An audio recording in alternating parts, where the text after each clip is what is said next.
시청자 여러분 안녕하십니까. 5월 16일 오전에 녹화하는 영쟁부터 일부 하도록 하겠습니다. 우크라이나는 2부로 돌리도록 하고요. 1부는 이제 중국 이야기 좀 하겠는데요. 최근에 뭐 중국 관계 여러 가지 뉴스가 나오고 있습니다. 근데 그 중에 제일 큰 게 지금 우크라이나 전쟁과 관련해서 중국의 입장이 굉장히 애매모호하기 때문에 마치 겉으로는 중립을 지키는 선의의 중재자 역할을 하는 듯 하면서도 사실은 뭐 다 러시아를 지원할 수밖에 없는 그런 입장. 그런 데 대해서 전 세계가 이제 의혹의 논출을 계속 보내고 있었습니다만, 최근에 굉장히 미온적인 태도를 취하고 있던 EU가 좀 입장을 이제 돌변했습니다.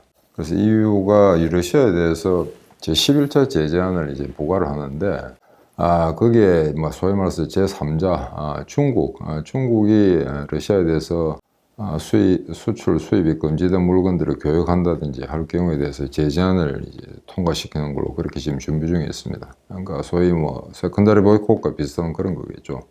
그래서 그게 단순한 의혹 가지고는 이런 조치를 취할 수는 없고요. 법적으로 중요한 의사결정을 내려야 되니까 아마 확고한 증거가 자료가 있을 겁니다. 있는데 이게 이런 세컨더리 보이콧 하는 이 문제가 사실은 이번이 처음이 아니고 올해 2월에 하려고 했다 그게 좀 잘 안 됐죠. 여러 가지 그 EU 국가들, 해양 국가들 이해관계가 좀 다르다 보니까. 근데 이번에는 아마 제대로 좀 한다고 하는 것 같은데 아직 확정된 건 아닌 것 같습니다. 그래서 지금 이제 핵심은 뭐냐면은 EU 국가들이 지금 러시아에 대해서 제재를 가하고 있는데 거기에 중국이 무기라든가 그 다음에 어떤 무기 체계를 발전시키고 생산해내는데 핵심적인 부품들을 중국이 수출하고 있다라는 게 이제 발각될 경우에는 중국에 대해서도 제재를 가한다는 이런 이야기입니다. 그래서 이미 대상은 선정이 됐습니다. 중국 본토의 2개사, 그다음에 홍콩의 5개사, 뭐 홍콩에 어차피 중국이죠. 그리고 7개 회사에 대해서 이제 제재 조치를 하겠다라는 내용입니다. 그래서 지금 이제 점점 이제 각을 세우고 있는 이런 상태고, 최근에 제가 몇 번 이야기했습니다만은 프랑스 파리에 있는 주 프랑스 중국 대사의 어떤 망언, 그게 이제 여파가 잠들지를 않습니다. 계속해서 이제 꼬리를 물고 이야기가 이어지고 있고, 그래서 EU 본부의 이제 주요 공직자들이 지금 중국과의 관계를 재설정할 필요가 있다. 우리 역시 중국한테 신사적으로 대해줬는데 이런 식으로 나온다면은 이제 관계 전반에 대해서 좀 다시 재검토할 필요가 있다라고 이제 나오니까 중국이 약간 쫄았던 모양입니다. 그러니까 중국으로서는 미국과는 형식적으로 계속 각을 세우되 유럽하고는 약간의 이제 친선 관계를 도모하면서 유럽과 미국을 갈라치게 하는 그게 기본 전략이지 않습니까? 그죠? 뭐 이거는 뭐 굳이 외교 전문가 아니라도 누구든지 상정할 수 있는 이야기가 되겠죠. 그래서 그런 상태에서 이제 유럽을 계속 이제 자기 편으로 끌어당겨서, 물론 거기에는 뭐 프랑스라든가 대도한 나라들 몇 나라 있습니다. 그래서 일단 균열을 만드는 데 성공했다고 생각한 것 같은데 EU가 또 단결해서 이런 식의 이제 강력한 태도를 보이니까 중국으로서는 조금 이제 곤혹스러운 그런 국면이 나온 것 같습니다. 그래서 여기에 대해서 이제 중국이 그거 아니다, 자기들의 본심은 그게 아니다, 뭐가 잘못된 거다라고 이제 뭐 항의를 하면서도 또 일각에서는 뒤로 또 이제 내고를 하고 있는 그런 모양입니다. 그래서 이게 EU에서 이제 발표가 되니까 중국 당국에서는 만약 그런 제재 조치가 취해진다면 우리도 보복하겠다, 뭐 이걸 중국 늘 하는 이야기죠. 중국 애들이 한다고 해놓고는 또 잘 안 합니다. 애들 하는 거 보면은. 근데 이제 미국이나 선진국 같은 경우에는 정말 뭘 할 때는 이야기를 안 하죠. 한다 이러면 그건 이제 블라핑이고, 정말로 할 것 같으면 미리 이리저런 방식으로 언제 어떻게 하겠다 이야기를 하지 않습니다. 그냥 준비해놨다 꽝 터뜨리는 거죠. 그래서 중국 얘들 하는 건 이제 거의 뭐 지금까지 경험으로 보건데 허풍이 절반 이상인데, 근데 이게 중국으로서 조금 악재가 생겼습니다. 소위 말해서 1대1로 이거 가지고 소위 말해서 21세기의 새로운 제국주의식의 어떤 착취 형태 하나라고 간주할 수 있겠는데, 이게 유럽 같은 나라 중에 EU 국가 중에 유일하게 1대1로 계약을 맺은 게 딱 한 나라가 있습니다. 그게 이탈리아입니다. 제일 좀 찌질한 나라 중에 하나긴 하나죠.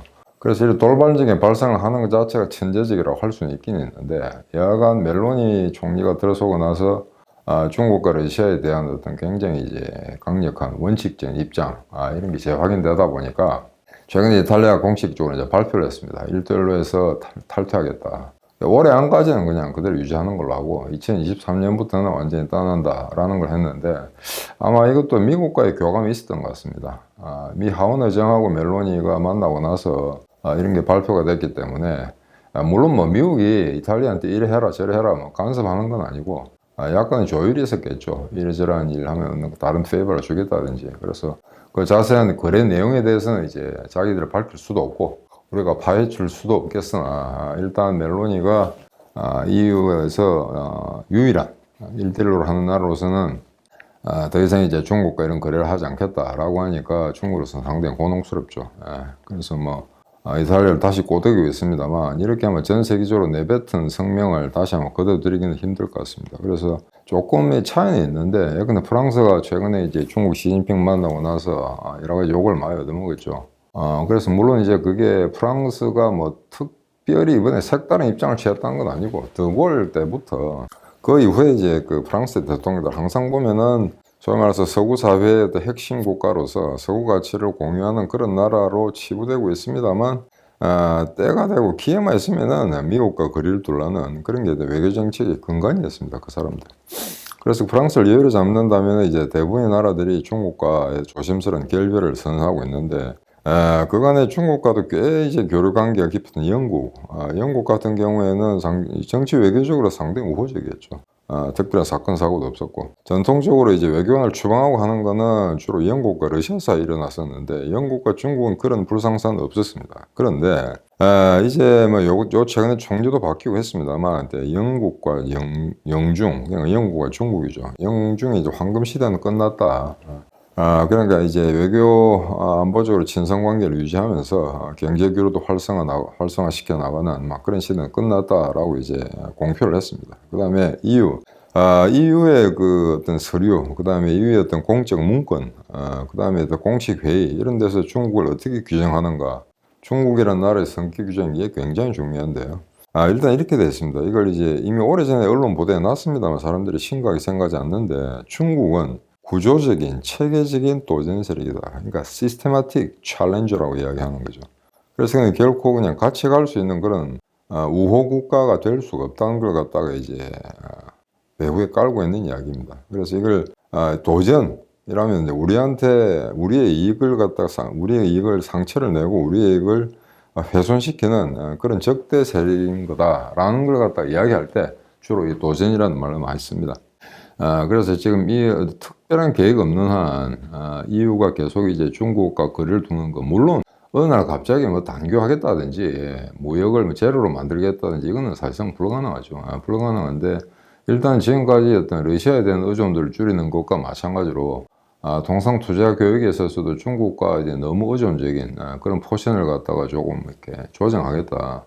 이런 거는 단계적으로 아마 계속 아마 논의가 될 것 같습니다. 그리고 실질적으로 그런 사태들이 지금 일어나고 있기 때문에 그래서 이건 좀 더 시간을 두면은 좀 더 디커플링의 어떤 그 속도라든가 방향이라든가 내용이라는 게 좀 더 구체화될 걸로 그렇게 생각하고 있습니다.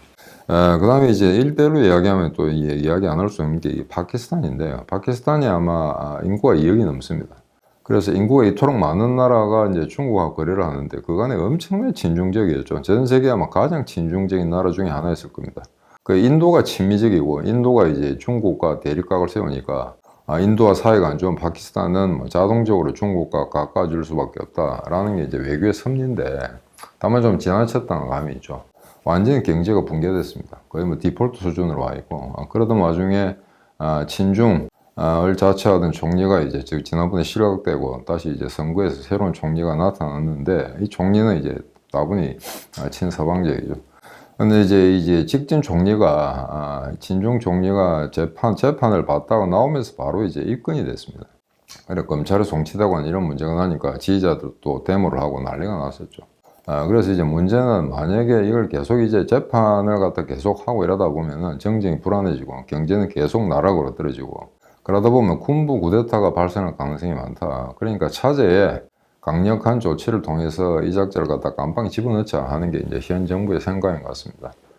그래서 지금 물론 이 사람이 이제 친중 전 총리죠. 그 친중 총리가 상당한 지지자를 확보하고 있다고 해서 그럼 파키스탄의 전체 민심은 어떻는가? 이건 점점점 반중적으로 나오고 있는 건 사실인 것 같습니다. 지금 아마 파키스탄에서 아마 반중 데모, 테러가 가장 많이 일어나고 있는 나라입니다. 호텔에 있던 중국의 비즈니스맨들이 이제 폭사당하는 그런 일도 있었고요. 그 다음에 또 뭐 중국인을 실은 버스가 이제 낭떠러져 굴러떨어져가지고 죽는 경우, 그것도 이제 일부러 이제 버스를 고장냈다는 그런 이야기가 있습니다. 그래서 이 일대일로 사업을 통해서 이 사람들이, 파키스탄에 있는 사람들의 고용이 창출되고 자신들의 소득이 더 늘어나는 게 아니고, 어차피 또 중국에서 떼거지로 또 노동력 불러다가 자기들 일자리 뺏들고 뭐 이런 상황이기 때문에, 일단 뭐 돈이 뺏기고 일자리가 나가니까 당연히 이제 반중제로 돌아갈 수밖에 없는 현상이죠. 그래서 이게 아마 전 세계적으로 지금 이런 어떤 그 친중 국가들이 이제 하나 둘씩 생겨나는 것과 마찬가지로, 또 기존에 친중하던 국가들이 이제 반중으로 돌아서는 이런 현상도 굉장히 가속화되고 있다. 이런 걸 우리가 잘 들여다봐야 될 것 같습니다. 근데 이 외교 갈등에 최근에 또 캐나다가 또 문제가 생겼죠. 중국하고 서로 이제 외교를 추방하는 이런 급작스러운 사태가 생겼는데, 이게 이제 계기가 된 건 어떤 거냐면은 캐나다 국회의원 중에 마이클 창이라는 사람이 있습니다. 이름 딱 봐도 중국계 같죠. 근데 이 사람 엄밀히 이야기하면 자기 아버지는 홍콩계 중국인이고, 그 다음에 자기 엄마는 홍콩에 와서 살던 뭐 네덜란드 여자인가 뭐 그런 것 같습니다. 그러니까 혼혈인데, 근데 이 사람이 이제 중국의 신장 위구르 지역에 대한 인권 문제, 반인륜적 범죄 이런 것에 대해서 계속 집요하게 추궁을 하니까, 홍콩에 자기 가족들, 뭐 친척들이 있는데 거기에 대해서 아마 중국 정부가 사찰하고 이랬던 것 같습니다. 그러니까 마이클 창이 있는 캐나다 내에서 중국 대사관이나 정상원 직원들이 이제 수시로 정탐을 하고 막 그런 짓을 했겠죠. 그래서 그게 이제 발각이 되니까 이 캐나다 외교부에서 해당 중국 외교관을 추방시키는 그런 조치를 취했습니다. 그러니까 당장 또 중국이 가만히 있을 리는 없죠. 중국도 상해에 있는 캐나다 총영사관의 어떤 직원을 그 직원이 특별히 스파이 혐의가 있다기보다는 그냥 그렇게 구실을 당한 거죠. 너가 한 명 추방했으니까 우리도 한 명 추방하겠다. 뭐 이런 식으로 이제 상호 외교관을 추방한 이런 사태가 났습니다. 그래서 캐나다도 보면은 사실은 일부 국가에서 불을 쓰고 있고, 그리고 이제 프랑스처럼 좀 애매한 그런 입장을 취한 바가 많습니다. 특히 트리도 민주당. 그러니까 이게 보수당 같으면 문제가 없겠으나, 트리도 같은 경우에는 이제 중국에 대해서 그간에 굉장히 애매한 입장을 취했었는데, 이게 시진핑이 점점 노골적으로 이제 저런 패권 국가적인 행보를 보이면서 극단적으로 이제 태세 전환을 한 게, 지난번에 화웨이 회장 CEO, 그 여자 CEO를 갖다가 이제 미국의 요청에 따라서 체포해가 넘기는 그 일로 아마 완전히 극단적으로 아마 중국하고 거리가 벌어졌던 것 같습니다. 아마 거의 봉합할 수가 없는 그런 수준에 이르렀던 거죠. 그래서 정말 유치한 거 보면 여러분들 기억나실 겁니다. 그 화웨이 CEO가 이제 풀려났는데 북경으로 돌아가는데, 그걸 무슨 빨간 주당 깔고 공항에서 사람들 모아놓고 뭐 환영하고 저런 것들이죠. 저런 거 딱 보면은 딱딱 북한스럽다는 생각이 듭니다. 중국이나 북한이나. 그러니까 얘들은 아무리 소득이 올라오고 경제적 규모가 늘고 이래도 어떤 그 인식의 한계, 통상적인 어떤 문명국가 인간으로서 있던 인식적인 어떤 그런 어떤 토대, 또는 어떤 그 개인주의에 입각한 그런 어떤 비판적인 사고, 합리적인 것을 추구하고자 하는 어떤 그 논리적 어떤 그 사고방식, 이런 걸 도저히 함유할 수가 없는 그런 민족이 아닌가. 물론 체제가 그러니까 어쩔 도리가 없겠습니다만, 그래서 이런 나라는 아무리 지나도, 아무리 소득이 올라가도 싱가포르나 일본, 미국, 뭐 대만 이런 나라 같은 그런 수준에 도달하기 힘들 것 같다라는 생각이 듭니다. 근데 이제 최근에 이것도 이제 비밀 문건 같은 게 발견이 됐었는데, 중국이 지난번에 보수당에서 민주당, 그러니까 제가 캐나다에 있을 때 트리도가 수상으로 이제 뽑혔는데, 그때 아마 중국이 뒤에서 공작을 한 것 같다라는 이야기였습니다. 그러니까 보수당보다는 트리도의 민주당이 덜 반중적이니까 얘를 지원하는 게 낫겠다. 이래서 여러모로 이제 로비 활동을 했다는 거죠. 근데 이 캐나다가 제가 살아봐서 아는데 이제 얼마나 좀 허술한가 그러면은, 미국처럼 자기 나라의 영토를 침범할 나라가 존재하지 않습니다. 지구상에. 여차하면 미국하고 합세해서 견딜 수도 있으니까. 그러다 보니까 안보 같은 경우에 이제 굉장히 취약한데, 미국 같은 경우에는 외국인이 어떤 정치인 로비를 하겠다 그러면 이제 신청을 해야 됩니다. 이름을 등록을 시켜야 되죠. 그게 이제 법제화되어 있는데, 캐나다 같은 경우에는 그 외국인 등록 의무 조항이라는 게 없습니다. 그러니까 내가 외국인으로서 이러한 일에 로비 활동을 하겠다. 그 등록 제도가 없습니다. 그러다 보니까 중국 같은 나라가 무진장 저런 식의 정치 공작을 할 수 있는 여지가 있는 거죠. 그런데 이제 그 사실을 알려지니까 트루도로서는 굉장히 불쾌할 수밖에 없고, 그러니까 캐나다 정부 당국에다가 중국이 그런 행각을 했다면 그걸 밝히라 라고 특별한 지시를 내렸던 모양입니다. 그리고 이게 작년 11월 달에 그게 G10이었던 것 같은데, 거기서도 한번 상당히 논란이 됐던 장면이 있었죠. 그러니까 캐나다가 계속해서 중국에 대해서 반발을 하니까 중국 역시 이제 캐나다에서 좀 조심해라 라는 식의 이제 엄포를 놨고, 그에 대해서 트리도가 회의장 도중에 회의 끝나고 난 다음에 회의장에서 시진핑을 찾아가는 장면이 있습니다. 그 여러 개 이제 스틸 사진도 있고 동영상도 있는데, 거기 가서 아마 통역을 물론 끼고 이야기를 하는데 중간에는 뭐 통역을 빼고 뭐 그냥 이렇게 시진핑이가 뭐 영어로 한 것 같지는 않습니다만, 둘이가 상당히 얼굴을 붉히고 이제 격한 단어들을 교환했다라는 장면들이 있는데, 실제 구체적으로 어떤 말이 오갔는지는 동영상에서 이제 확인은 불가능합니다. 서로 서서 이제 말을 하는 장면이 있는데, 물론 이제 트리도 같은 경우에는 이제 욕을 하면서도 이제 웃는 모습을 보이죠. 근데 시진핑 같은 경우에는 뭐 아주 약간의 정말 가벼운 미소를 띠고는 있습니다만 굉장히 이제 심기가 불편한, 그래서 이런 경우는 이제 상당히 드문했습니다. 아무리 이제 강대국이고 이 우리한테 이름이 잘 나진 큰 나라고 어떤 경우는 뭐 작은 나라고 할지라도 두 나라의 정상이 특정한 국제회의에서 이제 한쪽 구석에서 만나가지고 이제 설전을 나눈다, 이런 건 이제 상당히 희귀한 케이스죠. 그래서 트리도라 시진핑이 이제 그런 한판 승부가 있었기 때문에 아마 계속해서 아마 이 캐나다 중국 관계는 이런 에피소드를 아마 계속 갈등 관계를 증폭시킬 것 같다 하는 그런 생각이 듭니다. 그리고 이제 이미 오래전부터 이게 또 한 뭐 거의 트럼프 시절부터 나왔던 이야기인데, 캐나다가 화웨이와의 어떤 연구개발 계획 이런 걸 다 아마 중단시키고 있는 모양입니다. 그냥 한꺼번에 다 어쩔 수는 없으니까. 왜냐하면 계약 기간이 있지 않습니까? 그러니까 그 계약 기간을 이제 엄수하지 않으면은 그 뭐 벌금을 못 하든지 해야 되기 때문에 아마 그 계약 기간은 이제 준수를 하되 다시 이제 승계하지 않겠다, 갱신하지 않겠다, 뭐 이런 입장을 취하고 있는 것 같습니다. 그래서 미국이 워낙 어수룩하다 보니까 중국이 캐나다의 어떤 그 과학기술이라든가 이런 걸 빼먹기 위해서 역으로 진출하는 그런 경우가 많았습니다. 그래서 캐나다의 각종 대학들, 그 다음 특히 화웨이 CEO 같은 경우에 뭐 캐나다라고 입이 마르도록 칭찬하면서, 거기 제가 했던 몬트리올의 맥길 대학 이런 데도 아마 중국 자본이 꽤 들어왔던 것 같습니다. 그래서 아마 거기 이 캐나다가 미국보다 훨씬 못한데, 근데 항공기술이라든가 어느 첨단 산업 분야에서 아마 약간의 어떤 그런 카팅 엣지, 상당한 첨단 기술을 보유하고 있는 그런 분야들이 좀 있습니다. 그래서 아마 이게 어수룩하니까 거기 가서 이제 이민 가기도 쉽고 비자 받기도 쉽고 그 다음에 부동산 취득하기도 쉽고 이러니까 중국이 전략적으로 캐나다를 굉장히 노렸던 것 같은데, 이번에 그 전모가 서서히 드러나는 거죠. 그러면 한 1, 2년 전에 호주가 중국한테 거의 어떤 그 안보적으로 경제적으로 먹힐 뻔 하다가 태세 전환을 했던 거 여러분들 기억하실 겁니다. 그래서 이제 하나하나 그간에 너무나 중국에 종속되거나 또는 중국에 의존했거나 또는 중국에 속임수를 당했거나 사기를 당했거나 하다가 이제 정신을 차리는 국가들이 하나하나씩 나타난다라는 걸 갖다 알 수 있겠습니다. 그래서 저는 이 앞으로 이제 중국 문제, 이거는 이제 중국과는 이제 장기간에 걸쳐 문화 투쟁을 해야 된다라고 이제 생각하고 있습니다. 그래서 이걸 이제 잘 보셔야 될 게, 중국이 1949년 모택동에서 중화인민공화국이 성립됐습니다.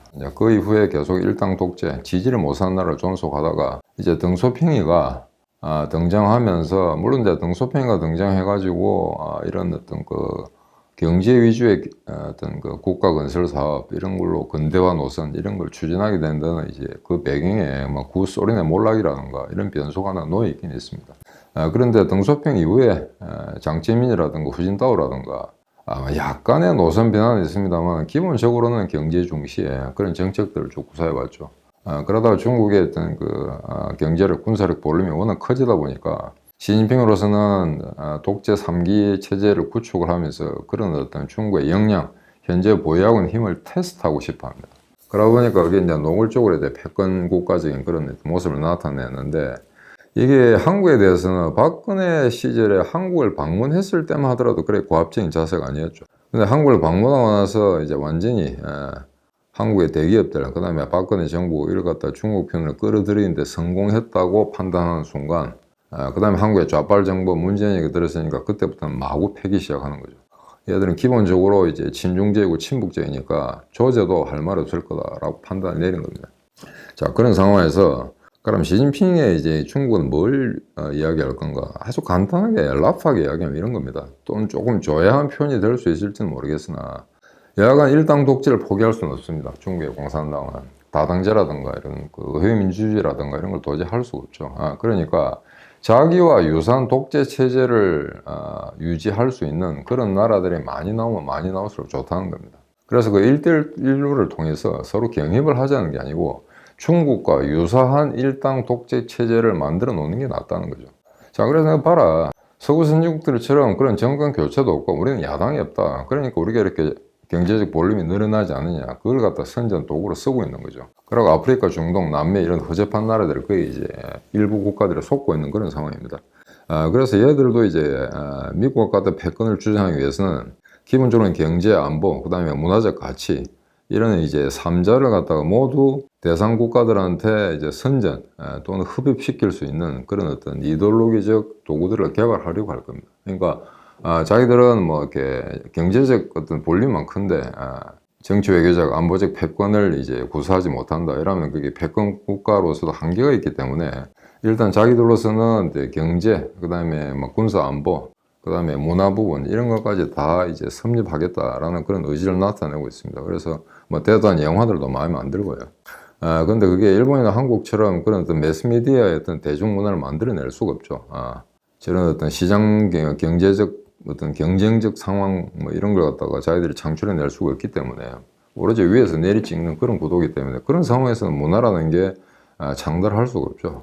그러니까 우리나라 군사 이제 박정희 어떤 그 권위주의 시절 그런 시절의 어떤 창의적인 문화 행사라든가 문화적 콘텐츠라든가 개발될 수가 없는 것과 마찬가지로 중국 역시 마찬가지입니다. 저런 체제에서는 전 세계가 매료당할 만한 그런 또 문화적 가치 같은 것 갖다가 전파할 수가 없거든요. 그런데도 불구하고 그런 걸 해보겠다고 지금 나선 겁니다. 그러니까 제가 늘 말씀드린 것처럼 중국의 저런 체제적 속성 때문에 자기들 아무리 재미난 영화를 만들어도 미국 할리우드를 능가하지 못한다는 겁니다. 지금 할리우드가 뭐 계속 좀 찌질한 영화들을 만들고 내고 있고 거기에 있는 자본 구조라든가 그 다음에 기존의 스타 시스템 이게 이제 사실상 부분적으로 붕괴되어 가고 있는 그런 실상이긴 한데 그럼에도 불구하고 짱깨들을 더 재질스러운 영화적 어떤 콘텐츠에 비하면 아직까지는 경쟁력이 있다라고 보고 있습니다. 한국도 마찬가지고요.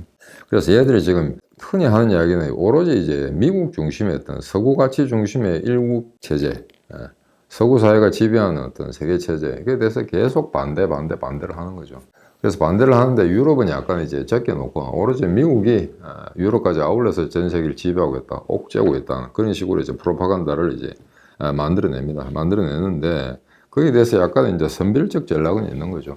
똑같은 서구 자본주의 국가지만 유럽은 이제 꼬드길 수 있다, 사기를 칠 수 있다고 생각하는 거고 미국에 대해서는 사기를 치기 어렵다는 걸 알고 있는 거죠. 그래서 이제 계속 갈라치기를 하는데 미국이 너무 또 강공으로 나오면은 또 어느 정도 외교적 협상도 하고 약간 이제 완화 조치를 통해서 좀 누그러뜨리는 긴장을 누그러뜨리는 그런 조치들을 전혀 하지 않는 건 아닙니다.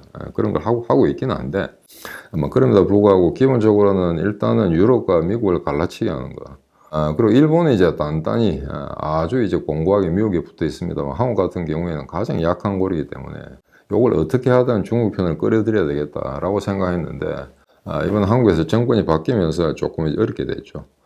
그래서 지금 그간에 이제 숱한 화제를 부렸던 어떤 중국의 전랑 외교, 이게 이제 문제가 되고 있는데, 예, 이건 이렇습니다. 전랑 외교 같은 경우는 얘들이 선별적 전략을 쓰고 있다고는 하는데, 그게 선진국에서는 전혀 먹히지 않죠. 먹히지 않는데, 그럼 우리가 전랑 외교를 한다라고 했을 때, 저 허접한 뭐 중동, 아프리카, 남미, 그런 나라들이 무슨 중국에 대해서 합리적 비판을 가하거나, 그런 어떤 능력이나 그런 어떤 여지가 없기 때문에 걔들한테는 통할지 모르나 선진국한테는 이게 오히려 더 역효과만 나는 거죠.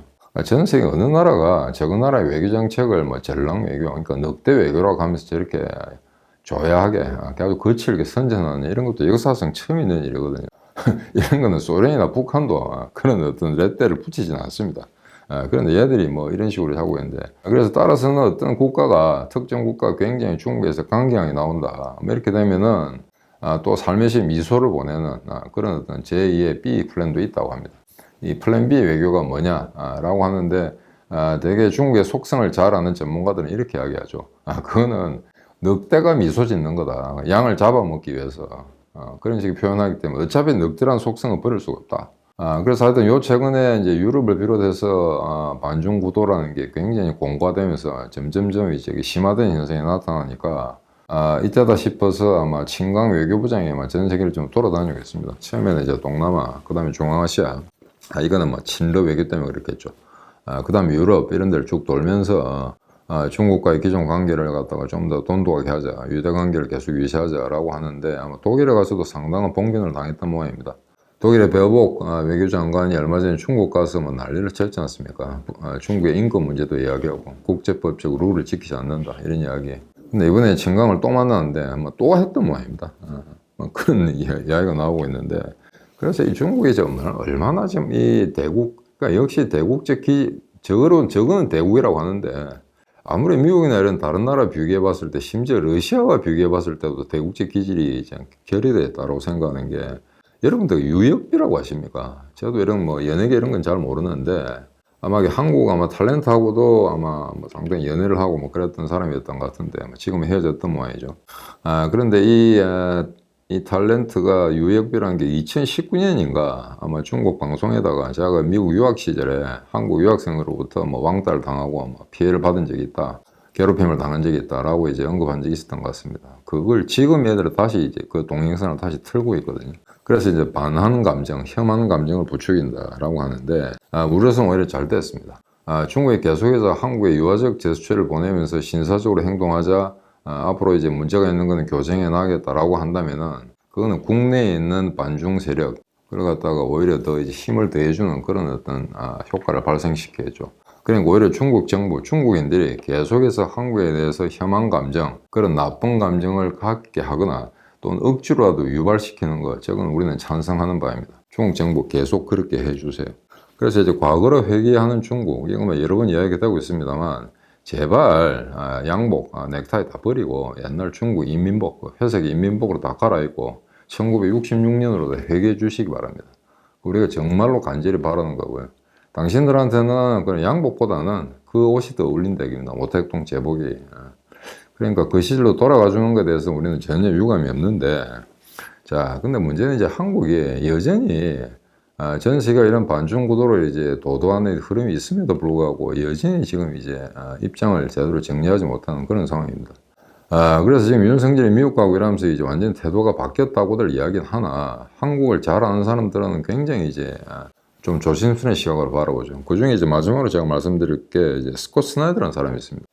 VOA 뉴스에 자주 나온 사람인데, 미국 외교협회의 한미 정책국장 이런 타이틀을 가지고 있습니다. 그러니까 아마 싱크탱크 중에는 아마 한국말을 좀 하는 것 같습니다. 그래서 이제 한미 관계 이런 게 대해서 가장 소상하게 아주 디테일한 부분까지, 실무적인 부분까지 잘 아는 사람인데, 이 사람이 최근에 어떤 이야기를 했냐면은, 한국에 와서 중국 관계를 설명하는 한국의 이제 고위공직자들, 경제 관료들을 보면 아주 한심하다는 이야기를 합니다.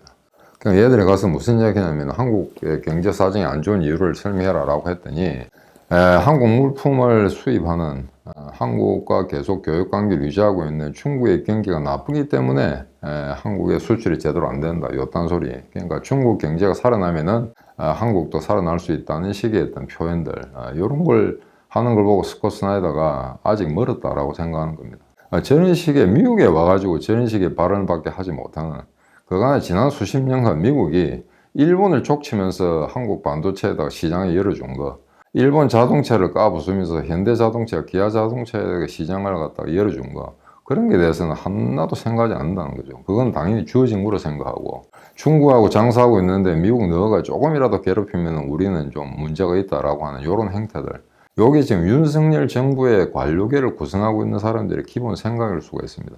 그걸 스콧 스나이더가 지적하고 있거든요. 그러니까 아직 중국에 대해서 태세 전환을 한다든가 아주 정확하고 아주 세련된 입장을 취한다는 거, 이건 아직 멀었다는 이야기입니다.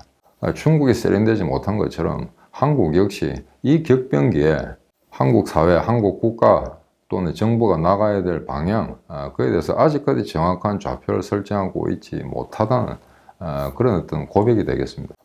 그래서 일단 하나 이제 희망을 갖는 거는 중국이 계속 한국을 싫어해라. 그렇게 된다면 국내에 있는 친중 세력의 어떤 기반을 약화시킬 수 있다라고 생각하는 바입니다. 오늘 1부 이거로 마치겠습니다. 안녕히 계십시오.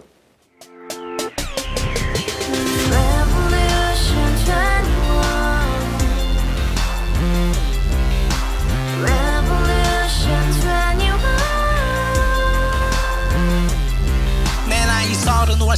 30 코인 빚만 300 서울에 온 지 벌써 10년 아둥바둥 버텼지만 여전히 난 반지 하에 제왕 곰팡이 연문제약 내비랭 깡통 망통 완전히 폭망 고시원 창문만큼 작아진 내 꿈 연애 결혼 내 집 모든 게 헛꿈 1년 전 떠난 여친 울며 말했지 같이 써봤자 평생 가본 게 꼭꼭꼭하지 Revolution 21 가바후스 700 나도 소유주 Revolution 21 가바후스 700 나의 소주 택시기사 우라부지 마트 캐셔 우라무늬 우리 집안 다 털어봤자 후줄 그래 개선민 내 미래 거기서 팍 끝난 거지 팍더 이상 노력 따윈 개무리 스펙 찾아서 말리 비오는 날 알바 잘려 맨날 학원 날 개쳐 발려 밤비 내리는 양화대교 홀로 걷고 있을 때 현수막에 아로 새겨진 평당 700짜리 아파트 다 같이 소리 질러 혁명 21 Revolution 21 가바후스 700 나도 소유주